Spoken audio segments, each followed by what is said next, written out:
benim adıma bir video yayınlanıbdı. Orada sanki mən demişəm, Məmləkət Məhrusi İranın şahıymışam.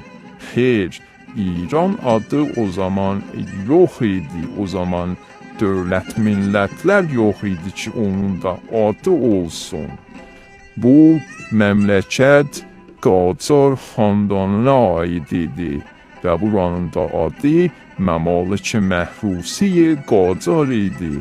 Necə ki, Osmanlılar bugünkü Türkiyəyə hakim idilər və oranın da adı Məmləkət Məhrusi Osmaniyyə idi. Əgər siz desəz ki, o zaman Türkiyə var idi, bu gülünc olur. İran adı da elə həmin qədər gülüncdür.